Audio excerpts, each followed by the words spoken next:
In Ecuador, jurists demanded the reestablishment of the constitutional order and asked international organizations to take measures to guarantee the integrity of the electoral process.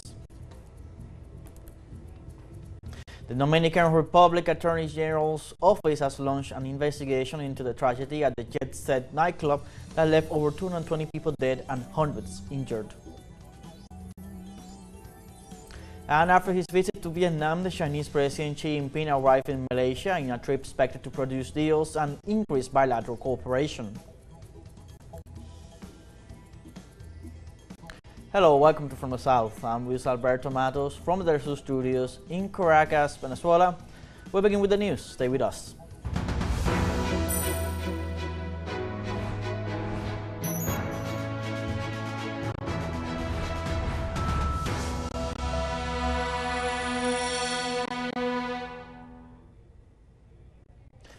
In Ecuador, jurists demanded the re-establishment of constitutional order and asked international organizations to take measures to guarantee the integrity of the electoral process.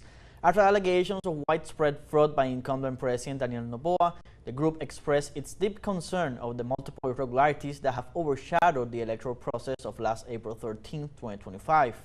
In this regard, experts urged the international community, jurists, organizations in the region, and Ecuadorian civil society to speak out, condemn, and monitor the situation in Ecuador.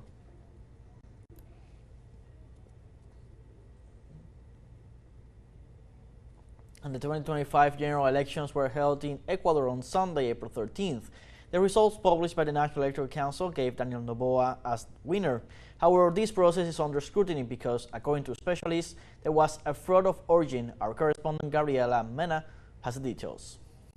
In Ecuador, Election Day ended with the announcement of the National Electoral Council CNE giving Daniel Noboa as the winner. However, this result generates surprise among diverse sectors. For experts, the scenario that Ecuador is going through can be cataloged as a fraud of origin. This because Daniel Noboa remained as president and candidate, managing to maneuver from the executive in his favor. It is not only the political pressure on the one hand, but also the lack of autonomy and of guaranteeing the transparency of these processes by the CNE. That is, unfortunately in Ecuador the law is there, but it ends up being dead slow because it happens that they remain at the service of the government in power. The law is not complied with. But there is more. Noboa not only used state funds, which exceed $570 million, but he also used constitutional resources to decree a state of exception in Quito and 7 provinces where the candidate for the citizen revolution, Luisa Gonzalez, had the highest percentage of acceptance. In addition, he did not request a license from the National Assembly to begin his campaign period and only notified the CNE, ignoring the Ecuadorian constitution. We must take into account that there has been a discrediting of the left and of progressivism and humanism, giving the impression that if a person, a candidate, a politician, or a public official is progressive or humanist or has this tendency, he or she is a leftist and is practically associated with crime. That is what these people have been saying. All this has made the different electoral observers question the lack of action on the part of the National Electoral Council and the transparency of this democratic day, for which they even sent an official letter to the CNE notifying them of these localized irregularities. In addition, they question why Daniel Noboa closed his electoral campaign with international artists when the Code of Democracy does not allow it. Noboa, como yo lo he dicho en varias ocasiones, es una amenaza para la democracia. Noboa, as I have said on several occasions, is a threat to democracy. He is a threat to the rule of law. What is going to happen now that he has all the power and has been re-elected for 4 more years? It is very likely that there is a high risk that he will commit more abuses and that it will be an arbitrary government. From the Citizen Revolution, the candidate, Luisa Gonzalez, stated that she does not acknowledge the results presented by the CNE and affirmed that fraud was committed in the registration of votes to benefit him against the will of the people, a point with which the citizens agree. Debemos abrir las urnas porque We must open the ballot boxes because the fraud was seen. The fraud is seen.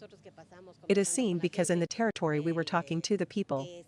In the territory it was seen that they were all with Luisa.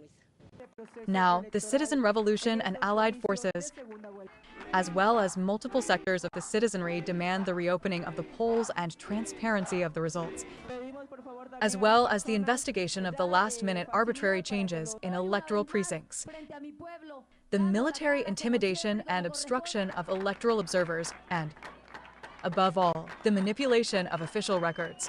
Gabriela Mena, teleSUR Ecuador.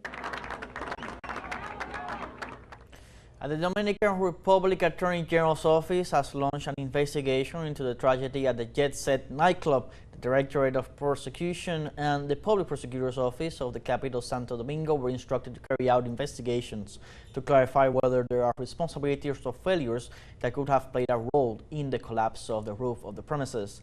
In addition, the government announced the formation of a commission of national and international experts to determine the exact causes of the accident. Over 220 people died in the fatal incident, including merengue singer Ruby Perez, who was performing at the time of the incident.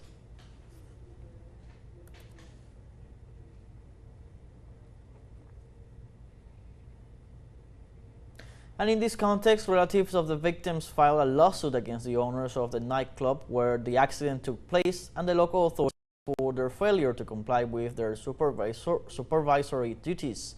The complaint came from the parents of one of the deceased, who demands a criminal conviction for involuntary manslaughter against the owners of the Jet Set venue, as well as compensation for the loss of their son under these circumstances. The amount of compensation has not been fixed, but the relatives are demanding justice for their relatives in what they consider an act of neglect.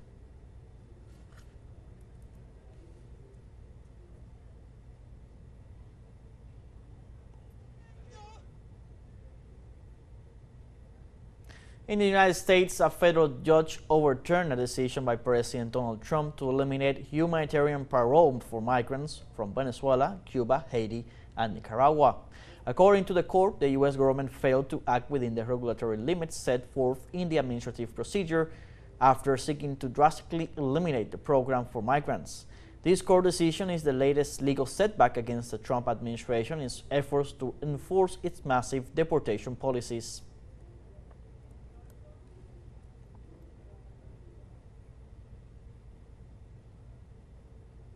Also, a U.S. court will hold a hearing on Tuesday on the case of Kilmar Abrego Garcia, the Salvadoran deported by administrative error to a maximum security prison in El Salvador. The Salvadoran citizen continues to be deprived of his liberty in his country of origin, even though he had a court order protecting him from deportation since 2019. Since his arrest on March 12, 2025, the family of the kidnapped migrant has been demanding his release and safe return to the U.S. For its part, the government of El Salvador underlined that there were no reasons to return Kilmar Abrego Garcia after describing him as a terrorist.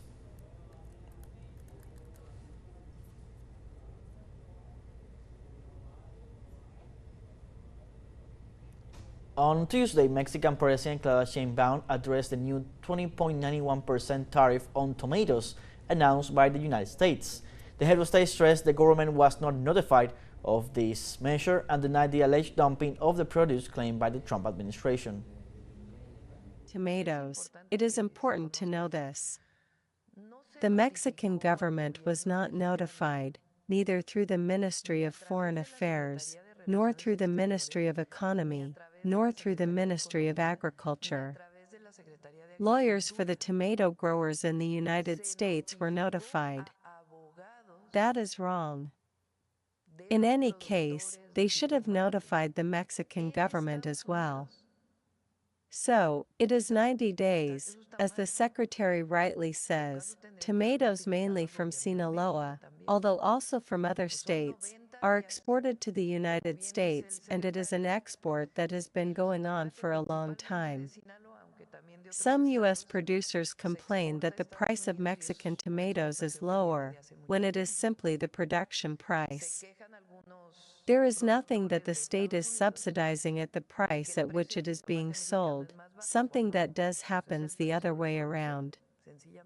Therefore, there is no dumping of tomatoes or of Mexican tomato producers in order to export tomatoes. Entonces no hay ningún dumping que haga el jitomate o los We now have our first break coming up. Remember, you can join us on TikTok at teleSUR English, where you'll find news in different formats, news updates, and much more. We're going to be right back, so stay with us.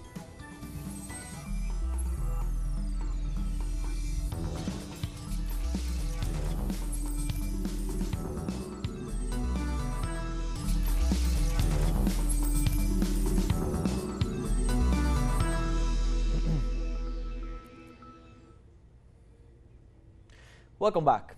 In Vietnam, the president of China, Xi Jinping, held a diplomatic meeting with his Vietnamese counterpart, Lung Kun, within the framework of his tour of Southeast Asia.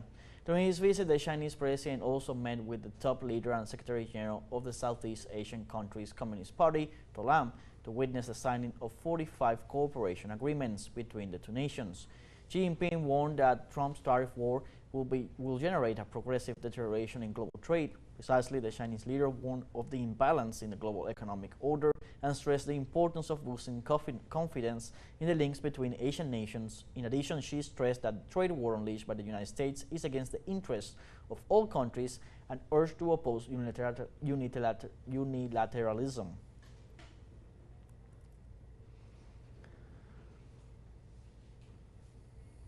After his visit to Vietnam, the Chinese President Xi Jinping arrived in Malaysia in a trip expected to produce deals and increase bilateral cooperation. Accompanied by cabinet ministers and senior government officials, President Xi will undertake a 3-day state visit at the invitation of the King of Malaysia, Sultan Ibrahim. Xi is also scheduled to hold a meeting with Prime Minister Anwar Ibrahim to discuss bilateral cooperation. In this regard, the Chinese leader expressed hope that the visit would mark the beginning of a new era in cooperation as the nations celebrate the 50th anniversary of their diplomatic ties. The trip comes amid China's raging trade war with the U.S. after President Trump set off tariff on Chinese imports.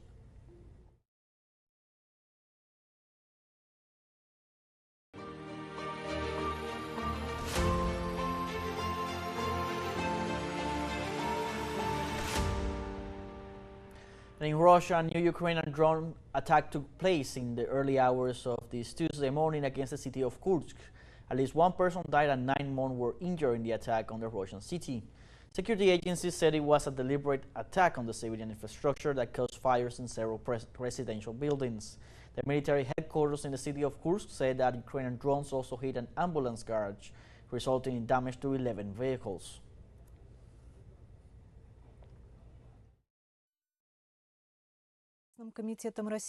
The Russian Investigative Committee has opened a criminal case on a terrorist act based on the fact of a massive attack by the Ukrainian armed forces on the city of Kursk. According to the investigation, last night Ukrainian militants, using unmanned aerial vehicles of the aircraft type, carried out a massive attack on residential buildings in the city of Kursk. An unmanned aerial vehicle also hit an ambulance station. As a result of the crime, a woman was killed and 9 more people were injured.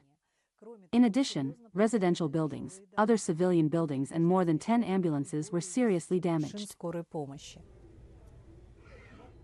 Russia denounced Ukraine has not complied with the truce agreed with the United States regarding attacks on energy facilities. The Kremlin spokesman Dmitry Peskov said that Ukrainian troops are attacking its energy infrastructure on a daily basis, which shows that the agreement is being violated. The Russian official ratified that Moscow maintains the ceasefire against energy targets, which was established for a period of 30 days. The Kremlin warns that since the entry into force of the truce between Russia and Ukraine, the Kiev regime has ignored its ceasefire obligations and continues its shelling.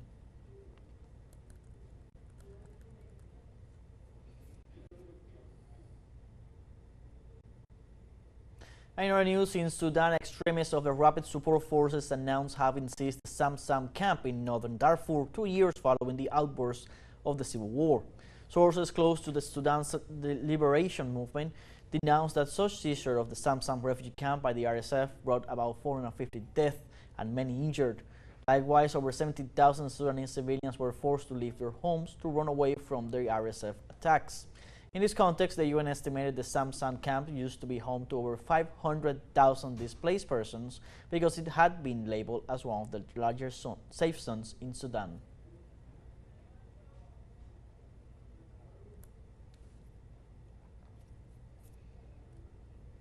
And in this context, the World Food Programme warned all parties involved of hunger crisis in Sudan since the beginning of the conflict in April 2023 and calls for more funding. The organization called on an end to restrictions and on aid access and facilitate humanitarian efforts for the affected population. The conflict has forced at least 13 million people to flee their homes and some 8 million are internally displaced, while many more have crossed the country's borders to neighboring countries where they are also in need of humanitarian assistance. It should be noted that the cuts have also affected the World Food Programme, with reports indicating that terminated U.S. funding for some of its programs has been restored, while others remain in limbo.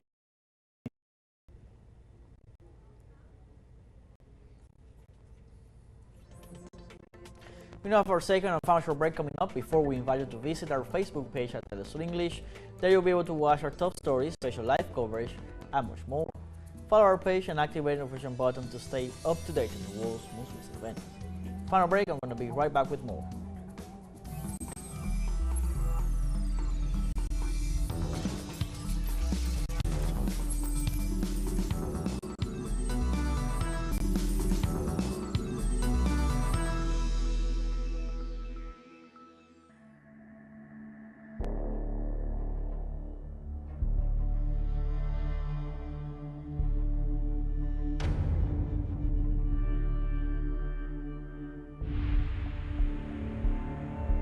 Welcome back. Palestinian authorities reported that at least 17 Palestinians were killed and 69 wounded in Israeli attacks on the Gaza Strip in the last 24 hours.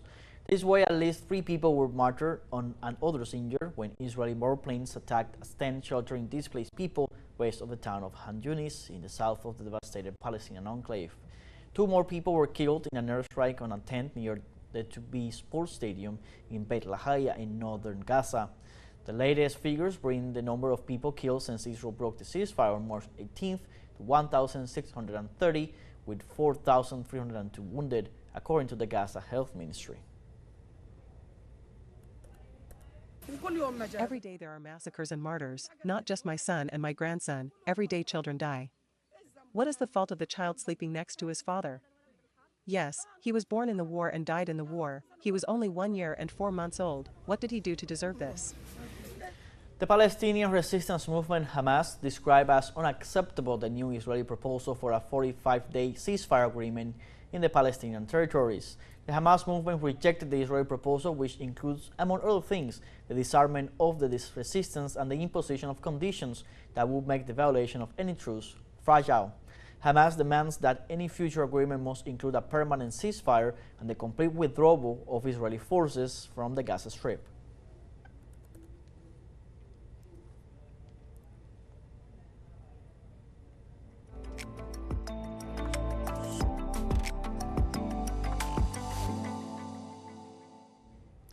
The Vatican advanced Monday that Catalan architect Antoni Gaudí, creator of Barcelona's Sagrada Familia Basilica, gathered all virtues to go through the sainthood process. On his first official statement, Pope Francis made such declaration as one of the initial steps to turn Gaudí, also known as God's architect, into a saint. Then the Vatican would have to beatify him before canonization, which is the last step.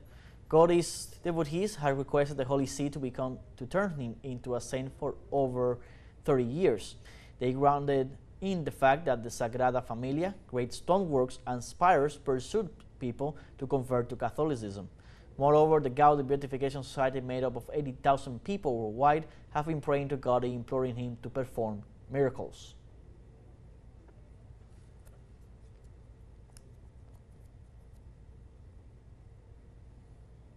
And in Cuba, the International Poor Film Festival of Jibara kicked off Tuesday in eastern Holguín province.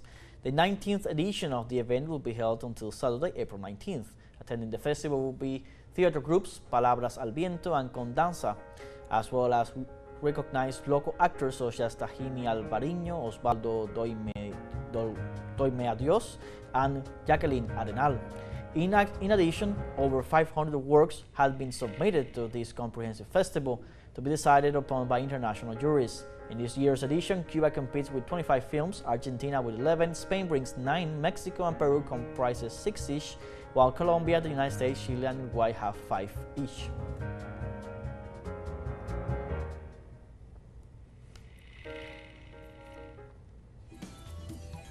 Like this, we have come to the end of this news brief. You can find these and many other stories on our website at telesurenglish.net.